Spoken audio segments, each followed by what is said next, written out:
Muito boa noite a todos. Boa noite. É uma alegria muito grande retornar a esta casa para podermos conversar um pouco sobre as obras, o pensamento e as ideias do Mestre Kardec. E eu vou ser fiel ao meu método e humildemente vou dar voz aos textos de Allan Kardec. Com esse título, Conhecereis a Verdade e a Verdade vos libertará.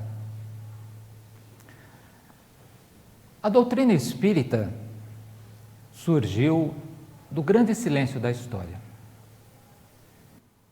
e ficou suas raízes aqui na Terra com a máxima: fora da caridade não há salvação. Isso por quê? Porque só o conhecimento não permite que nós seremos salvos. Mas esses dois elementos juntos certamente nos conduzirão para a libertação, para a salvação. É importante desse conhecimento intelectual para que nós também possamos praticar a caridade assim como entendia Jesus, da benevolência, da indulgência, do perdão. Allan Kardec traz alguns conceitos importantes para nós espíritas. Traz a imortalidade da alma. Já pensaram? Nós somos seres imortais. Somos criaturas e criadores da nossa própria vida, graças às nossas atitudes, graças às nossas ações, aos nossos pensamentos, à nossa prática no bem. Allan Kardec reavive os ensinamentos da moral espírita, da moral cristã. Allan Kardec traz o Consolador prometido para que nós pudéssemos enfrentar esta grande noite que se abate sobre a humanidade, mas que nós pudéssemos enfrentar com amor, com carinho, com ternura, com entendimento. E é por isso que esses dias nos pedem e exigem estudos, reflexões, compreensão, reflexões de tudo o que está acontecendo no mundo. Estes dias nos pedem prece. E então nós devemos agradecer a Deus pela infinita oportunidade de estarmos aqui na Terra e podermos contribuir efetivamente com toda a obra da criação. Que cada um possamos ou possa fazer a sua parte. Allan Kardec, ele tinha uma grande preocupação. A constatação de um mundo percebido pelos sentidos, um mundo rigorosamente transitório e mutante, um mundo constituído de relações dos corpos, de fluxos. E esse mundo percebido pelos sentidos é um mundo impermanente, um mundo que a cada momento muda. E assim, uma árvore milenar, a cada momento ela é outra, frente ao que ele era no momento anterior. E é por isso que este é um mundo impermanente, um mundo de fluxos, um mundo transitório, um mundo de ilusões. E Allan Kardec, então, denuncia uma estrutura por trás dessa impermanência, uma estrutura dos seres percebidos, uma estrutura inteligente, imaterial, uma certa identidade por detrás da impermanência. De tal forma que, por detrás de um corpo material em apodrecimento evidente, existe uma identidade do ser, uma identidade que não muda.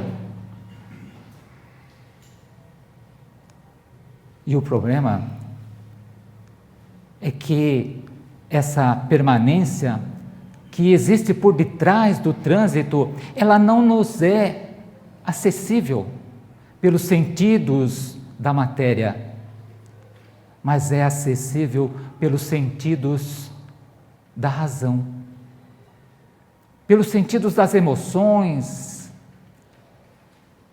dos sentimentos, pelos sentidos da alma pensante. Então, o nosso conhecimento o conhecimento do mundo é necessariamente super complexo. Por quê?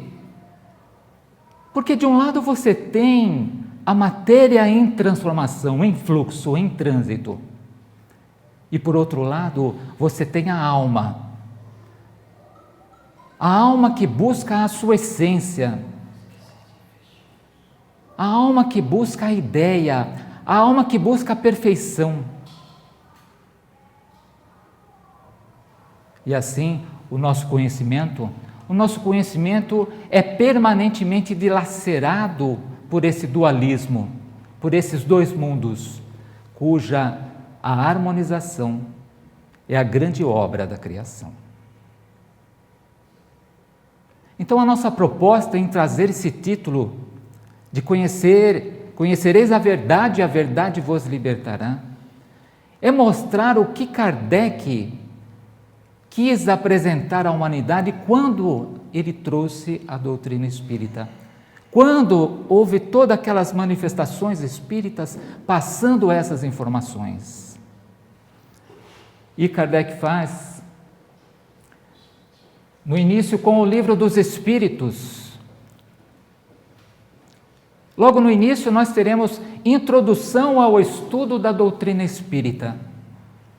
Quando nós pegamos um livro, logo nas primeiras páginas, nós teremos lá uma introdução.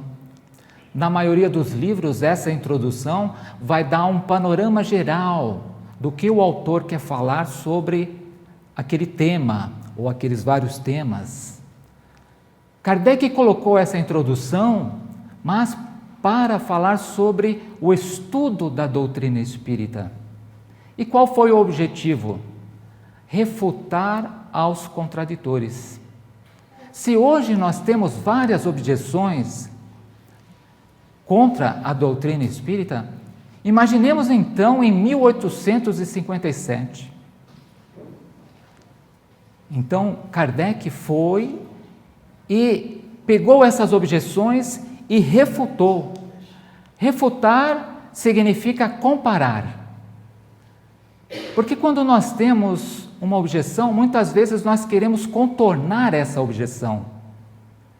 E Kardec nunca impôs nada a ninguém, mas sim apresentou as suas ideias, apresentou aquilo que ele tinha recebido dos espíritos e comparou com as objeções dos contraditores.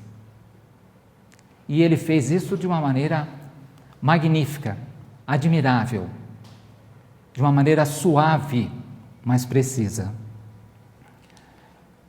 E aqui nós temos a estrutura da introdução a esse estudo. Foi o que Kardec apresentou durante todo esse capítulo. Kardec começa apresentando os fenômenos espíritas. Depois, ele coloca a explicação espírita sobre esses fenômenos. Olha, os fenômenos são esses, e a explicação referente a esses fenômenos estão aqui.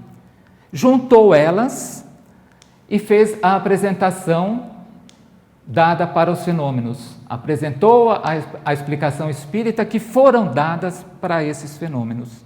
E depois ele faz a comparação espírita com a comparação das objeções apresentadas pelos contraditores. Kardec, na sua sabedoria, ele estruturou isso de uma maneira muito lógica, muito simples. Para chegarmos a esse estudo aqui, tivemos que conversar, tivemos que escutar alguns colegas que estudam há mais tempo isso, para que a gente também pudesse ter esse entendimento. E aí então Kardec faz essa comparação espírita com as objeções apresentadas pelos contraditores, nunca impondo as suas ideias, mas sim comparando-as. E aqui está a estrutura de todo o capítulo. Como que Kardec dividiu essa introdução? Primeiramente, Kardec vai falar sobre a terminologia, ou seja, o estudo dos termos, e ele faz esse estudo nos itens 1 e 2. Depois, Kardec apresenta a série progressiva dos fenômenos, e faz isso entre o item 3 ao 5. Depois, Kardec apresenta um resumo da doutrina espírita, dando um panorama geral. O que é a doutrina espírita? Falando sobre Deus, espírito, matéria, dizendo que esse estudo, esses ensinamentos foram enviados pelos espíritos superiores. Depois, Kardec apresenta as refutações, a comparação com as objeções dos contraditores. E, por último, Kardec faz uma conclusão. Então, essa é a estrutura básica, a estrutura lógica de todo esse capítulo da introdução. São 17 itens, é uma introdução longa. Obviamente, o que nós pegamos aqui foi só um recorte, uma parte superficial, né? Porque esse estudo é uma imensidade de informações, de detalhes. O nosso objetivo, particularmente, é fazer uma provocação para aquele adepto, né, para aquela pessoa que quer entender a doutrina espírita, que quer realmente, de forma séria, compreender qual é realmente a proposta de Allan Kardec quando ele nos traz a doutrina espírita. Então, nesses 17 itens, é até uma sugestão do nosso orientador espiritual. Alguém que vocês se deparem, se encontrem e quer realmente conhecer o que é a doutrina espírita, deve começar um estudo por aqui. Eu digo sempre que se você quer tomar uma água pura, você tem que buscar ela na fonte, porque lá você tem certeza que você vai ingerir uma água límpida, uma água pura. E Allan Kardec traz esses ensinamentos de uma maneira pura, de uma maneira eficiente, de uma maneira correta, para todos que querem entender a doutrina espírita e compreendê-la, mas principalmente para que nós possamos praticar a doutrina espírita, viver Allan Kardec em nossos dias a dias. É importante ter esse conhecimento. Como nós falamos no início, até para que nós possamos praticar a caridade, precisamos entender o que é realmente a caridade. A importância do conhecimento junto com a prática. Então, nós passaremos para o item 1 e 2 da introdução ao estudo da doutrina espírita. Aqui nós temos a ordem didática metódica que Kardec estipulou, a terminologia. No item 1, vai se falar sobre espiritismo e espiritualismo. Por que Kardec começou pelos termos? É lógico. Se você está criando coisas novas, são precisos termos novos, porque assim exige a clareza da linguagem. Você está criando uma ciência nova, uma filosofia nova. Existe a necessidade de você criar termos novos também, Porque essa questão espiritual, espiritualista, espiritualismo já existia antes de Kardec. Essa comunicação com os espíritos já vem desde a antiguidade. Mas espiritismo inicia-se com Kardec. Assim como a palavra espírita, espiritistas, Kardec que criou essas palavras. Porque Kardec, como era um catedrático, um professor, um homem da academia, ele sabia da importância que as palavras têm no contexto que elas vão ser inseridas. Porque essas palavras aqui, elas já tinham a sua acepção muito bem definida. Então, dar outro sentido a ela poderia causar alguma confusão. Por isso que ele vai colocar esse termo anfibologia. O que significa anfibologia? Anfi, de anfíbio, o animal que habita dois ambientes, água e terra, por exemplo. E biologia é estudo, tratado. Então, era para evitar essa anfibologia. As palavras, elas têm múltiplos conceitos, múltiplos entendimentos. Se nós abrirmos o dicionário e pegarmos qualquer palavra, você vai identificar que elas têm vários sentidos para a mesma palavra. E Kardec, ele queria evitar essa confusão. Por isso que ele já começa a falar da doutrina espírita com os termos. Já que nós estamos criando uma coisa nova, existe a necessidade então de termos novos para evitar a confusão. Doutrina espírita, espiritismo, espíritas, espiritistas. Cria a palavra perispírito. Não existia essa palavra antes de Kardec. Surgiu com Kardec. Porque como que ele ia falar sobre esse invólucro do espírito? Ele poderia ter colocado o corpo do espírito, mas isso ia dar algumas confusões. Então ele evitou todo esse trabalho de ter que depois ficar explicando. Então ele já traz esses termos novos. Perispírito, que envolve o espírito, que fica intermediário entre o espírito e o corpo da matéria. Então, essa é a preocupação de Kardec, em dar esse novo layout, para esses termos que seriam usados na doutrina espírita. E aí, Kardec, no item 2, ele vai colocar 3 conceitos, vai exemplificar esses conceitos de alma, fluido e princípio vital. E ele dá esse exemplo da alma. Aqui nós temos 3 conceitos diferentes para a palavra alma. O primeiro deles é o princípio da vida orgânica, da vida material. E aí ele vai dizer que depois que acabou a vida, tudo morre. Depois, no item 2, o princípio da vida inteligente, o agente universal.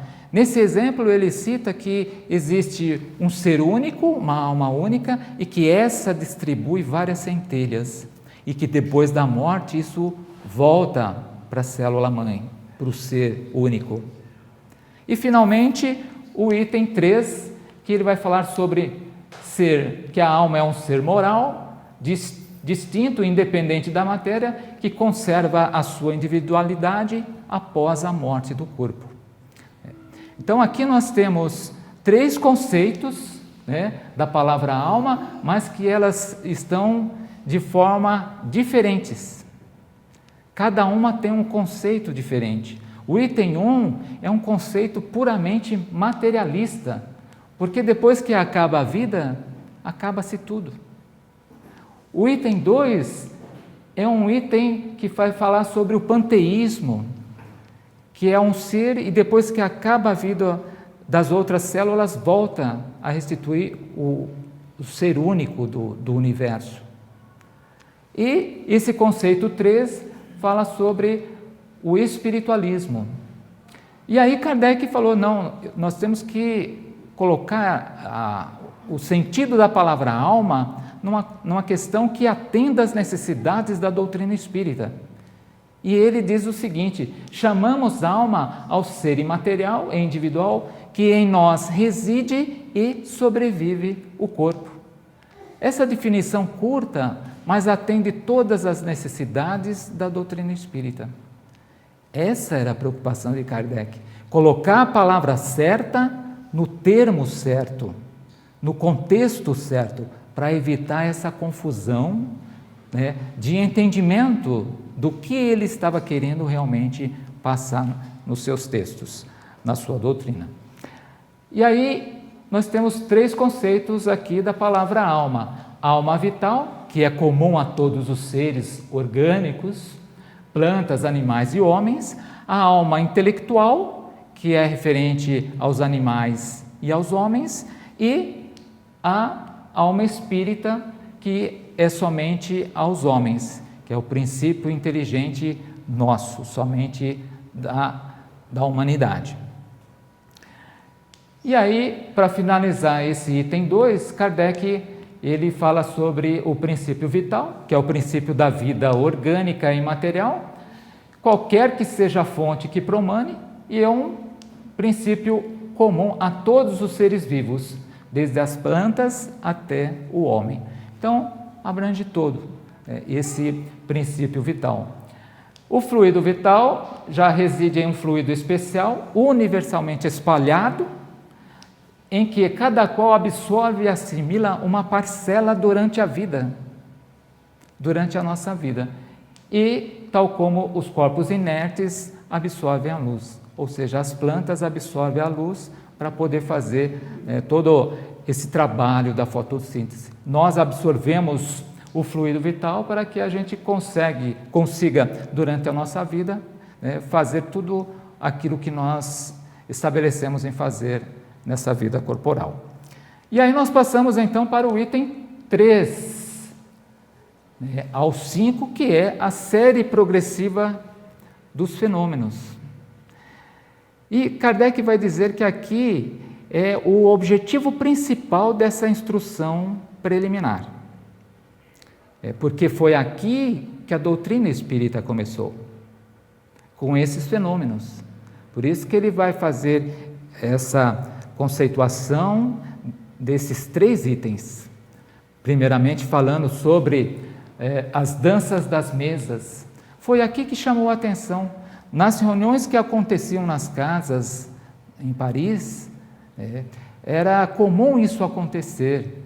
Reuniam-se as famílias, os amigos, e faziam todo esse trabalho, E numa delas Kardec foi convidado e percebeu que além daquela manifestação existia algo por trás disso, algo inteligente que permitia que a mesa ela fizesse essa dança, fizesse esses giros, e que essa mesa ela se comunicava de uma maneira ainda muito rudimentar, com pancadas, sim, uma batida com um pé, não 2 batidas. Então era uma coisa muito lenta, muito difícil.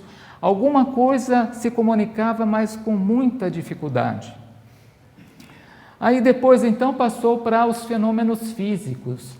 Aí já teve um progresso, porque aí já foi usando um outro equipamento, um outro instrumento, uma cestinha ou uma prancheta com o lápis na ponta, e esse lápis ele ia se movimentando de acordo com aqueles que estavam ali, que colocavam o dedo sobre a borda dessa cesta, e o lápis ia escrevendo de uma maneira mais rápida, de uma maneira mais precisa.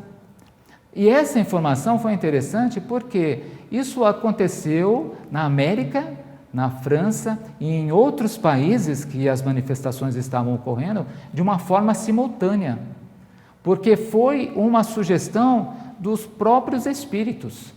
Então isso não foi exclusividade lá da França, mas sim de todos os lugares que tinham as manifestações. E também aqui Kardec, ele fala sobre os médiuns. Aqui já sai uma definição do que é médium. Médium é um meio, é um intermediário entre os espíritos e os homens. Então, olha a importância dessa série progressiva. Surgiram os fenômenos de uma forma rudimentar, depois passou-se para essa fase dos fenômenos físicos, surgiu esse conceito já de médiuns, porque só médiuns que tinham a capacidade de colocar a mão ou o dedo ali na prancheta ou na cestinha, e através dessa afinidade com os espíritos podiam fazer esses fenômenos acontecerem.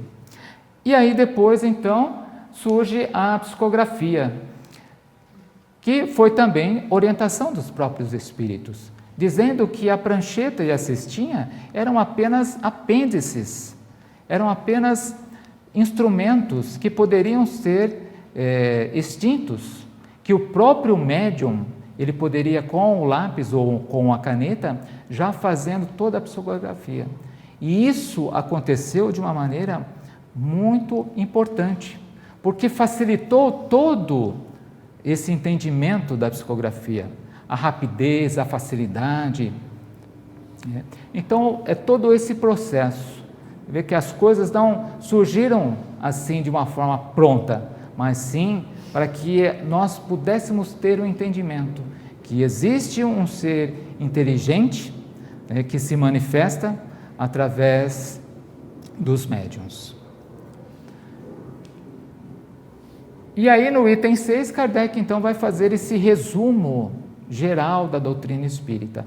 Nós colocamos aqui apenas alguns itens, mas são itens importantes que dá para a gente ter uma visão geral.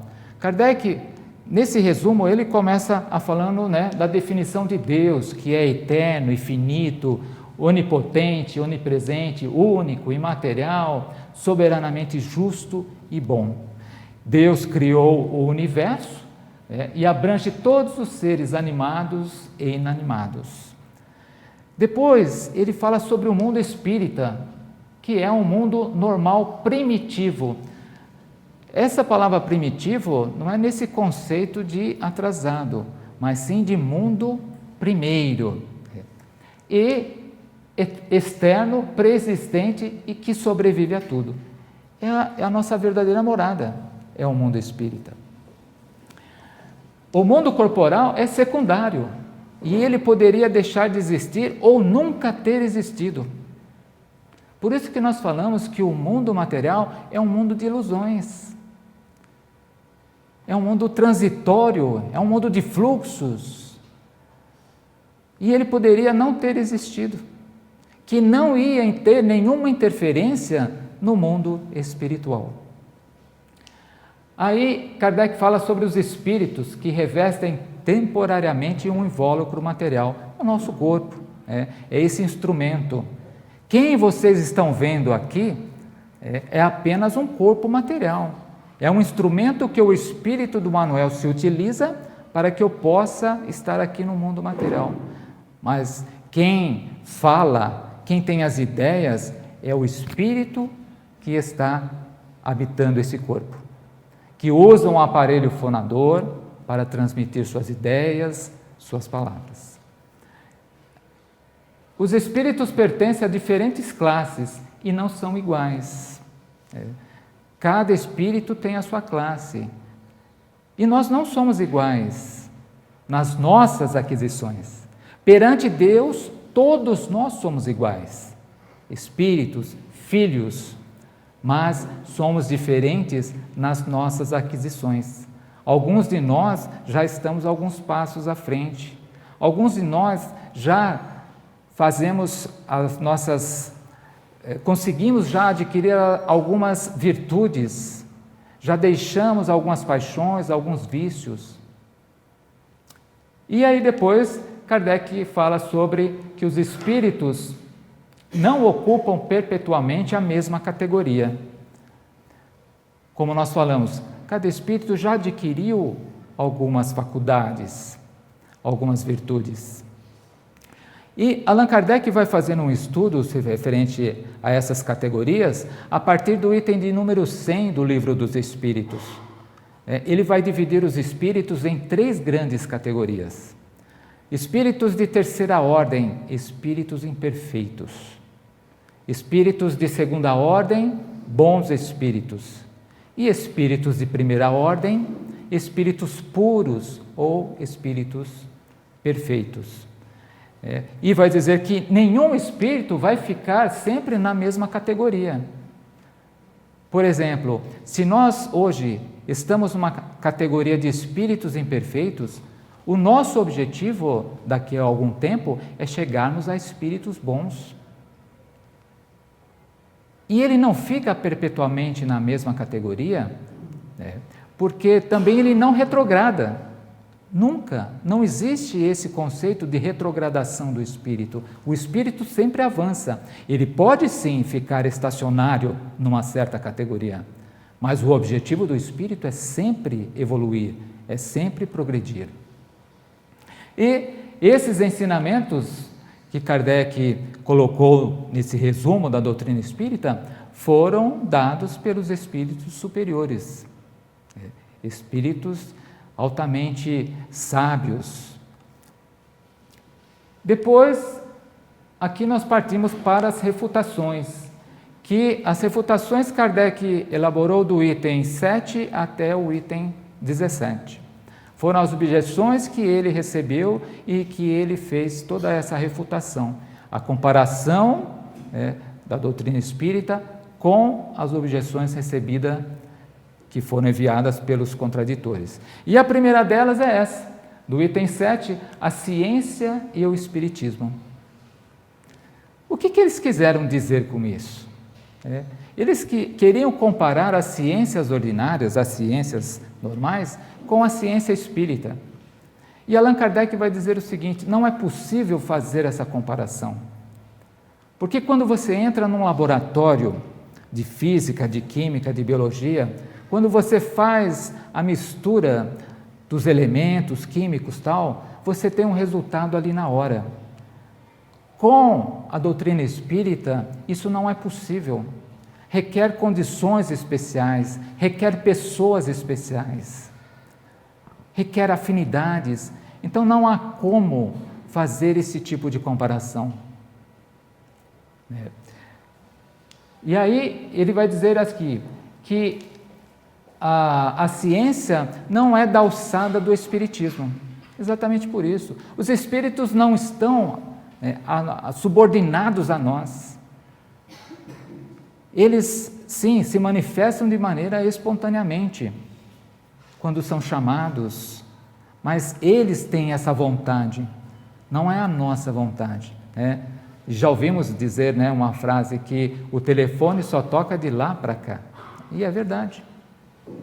Só quando a vontade deles permite que isso ocorra. Por isso que não dá para comparar ciências ordinárias com a ciência espírita. E a Kardec apresenta isso de uma maneira muito satisfatória. O item de número 8 vai falar sobre o crítico sério. Aqui muitas objeções foram feitas e enviadas para lá, mas nenhuma realmente de forma séria.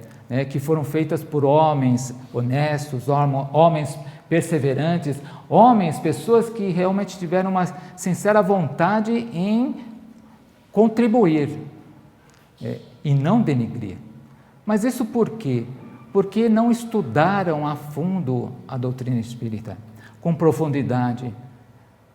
Quando nós estudamos a fundo a doutrina espírita, requer essas três virtudes, que é a continuidade, a regularidade e o recolhimento. Para você estudar uma ciência, requer regularidade, requer continuidade, requer esse recolhimento. Não dá para estudar uma ciência ouvindo música, na frente de uma televisão. Não dá para estudar ciência, como a ciência espírita, deitado na cama. Requer uma disposição, um desejo, uma vontade firme de realmente buscar esse entendimento. E não houve uma pessoa, um crítico sério que fizesse isso. E aqui até uma observação, e uma sugestão para nós. Aos nossos estudos, separar um dia, um horário, num lugar tranquilo, para que a gente se concentre e possa realmente buscar o que de melhor a doutrina espírita nos oferece, o entendimento. No item 9, o charlatanismo. Esse charlatanismo, essa objeção, eles diziam o seguinte: olha, nós estamos realmente vendo que esses objetos, eles se movimentam, mas você está dizendo que são através de seres inteligentes. São eles reais ou não? Então essa era a objeção. São seres inteligentes? Sim. São reais ou não? Então, para essa pergunta, Kardec falou o seguinte: vede e observai. E observar repetidamente, nas condições necessárias. E aí sim você vai observar e entender que realmente não é um charlatanismo, não é um joguete que está sendo feito ali, mas sim são manifestações sérias por seres inteligentes. E nós passamos depois para o item de número 10, a grosseria da linguagem e o poder diabólico. Por que essa grosseria da linguagem? Muitos espíritos se manifestaram com uma linguagem bastante grosseira. E aí eles diziam que era um poder diabólico que isso acontecia. E, na verdade, não é isso. É uma desigualdade de conhecimentos, assim como em nós também existe essa diferença nas qualidades morais. Como nós falamos, somos iguais perante Deus, mas cada um é diferente nas suas aquisições. E o mesmo sentido é aqui, nesse conhecimento. Então, por isso que se manifesta espírito bom, espírito perverso, espírito mau. Deus, como nós tentamos defini-lo, é justo e bom. Então, Ele permite que todos os espíritos se manifestem. Todos os espíritos têm condições de manifestar. E é por isso que alguns vêm com uma linguagem grosseira. Aqui, da mesma forma, no item de número 11, personalidades conhecidas. As objeções aqui eram as seguintes: olha, vocês só recebem espíritos de personalidades conhecidas. Fénelon, Sócrates, Napoleão, esses nomes que animaram essas personalidades aqui na Terra. E aí Kardec vai dizer que não, essa objeção ela está equivocada. Porque a maioria dos espíritos que nós recebemos aqui, espontaneamente, são espíritos de pessoas desconhecidas. Mas são os conhecidos, os nomes conhecidos, que dão mais ibope, que são mais notados. Então, por isso que vocês estão falando dessa objeção. Então, Kardec mostra, a maioria dos espíritos que se manifestam são de pessoas desconhecidas. No item 12, da identificação dos espíritos, como comprovar essa identidade?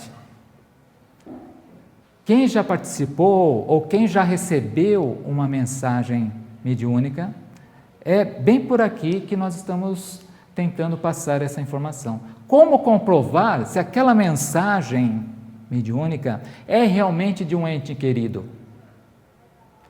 Só quem conheceu ele, só quem conviveu com ele, ou só quem estudou aquela personalidade sabe que realmente quem está manifestando ali, o espírito que está se manifestando ali, é aquela pessoa a quem você se dirigiu.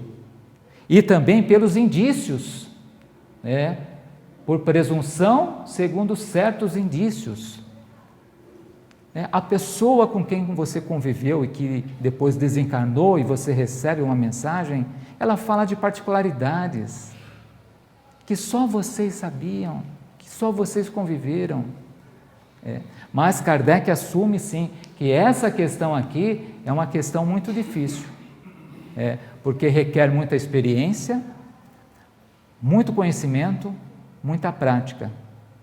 É uma questão, né, do espiritismo prático difícil de identificar.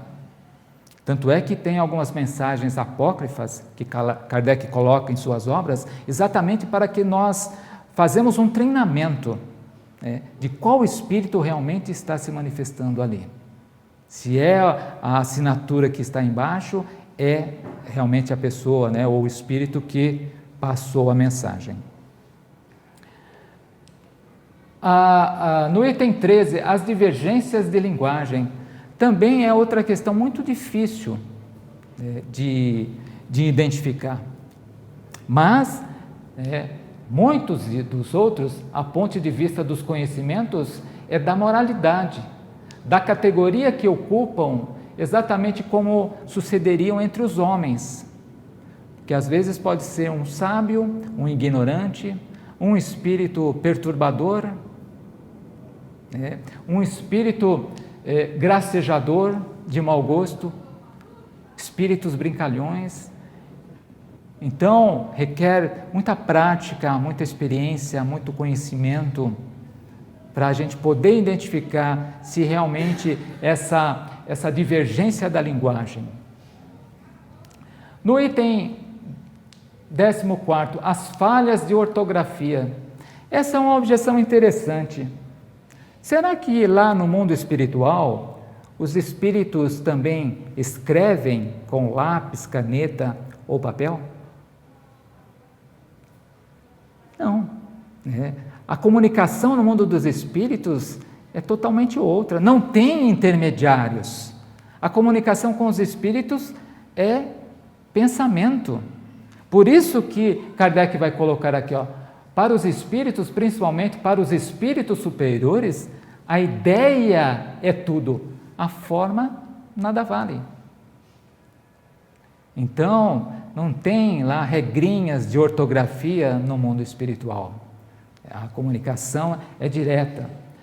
E no 15º, vai falar sobre a loucura e suas causas. Essa também é uma objeção muito interessante e Kardec faz essa refutação de uma maneira muito tranquila. Por quê? Quantas pessoas que nós conhecemos que estudam ou estudaram matemática, medicina, música, e que ficaram de uma maneira perturbadas, ou maníacas? Alguns certamente sim, mas será que por isso a gente vai ter que tirar essas ciências, ninguém mais estudar medicina, matemática? Então Kardec vai por esse lado, ele vai mostrando, para que a gente possa ter essa reflexão, esse pensamento.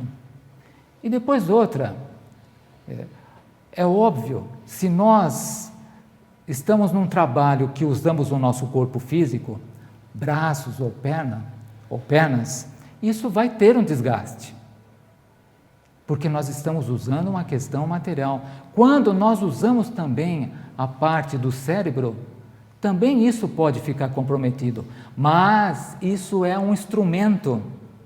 Isso não significa que o espírito também vai se comprometer. Então Kardec foi muito claro, muito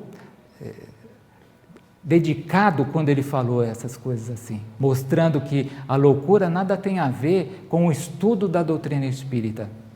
E ele diz mais, ele diz o seguinte, que eu vou mais longe, digo que, se bem compreendido, ele é um preservador contra a loucura. Às vezes nós vemos algumas pessoas que sofrem por algumas obsessões e acham que estão nesse processo de loucura. Então, o Espiritismo, ele é um preservador da loucura e de muitas obsessões. E depois, no item 16, Kardec fala sobre o sonambulismo desperto e o meio ambiente. Essa é uma objeção também bastante difícil de ser assim refutada, Porque Allan Kardec estudou o sonambulismo desperto durante 35 anos. Ele conhecia muito bem as fases do sonambulismo. Só que ele diz o seguinte, que os médiuns se achariam num estado que poderiam chamar de sonambulismo desperto, fenômeno de que podem dar testemunho todos os que têm estudado o magnetismo, inclusive ele. Só que ele vai dizer o seguinte, que nesse processo de sonambulismo desperto, quando a pessoa entra nesse processo, realmente as suas percepções elas se ampliam. A pessoa fala coisas que no seu dia a dia, na sua situação normal, ela não falaria. Mas é muito diferente quando num processo mediúnico. Porque no processo mediúnico, o médium é simplesmente um instrumento passivo.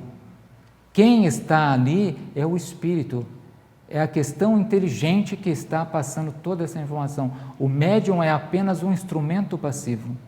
Então não tem a ver com a questão do magnetismo.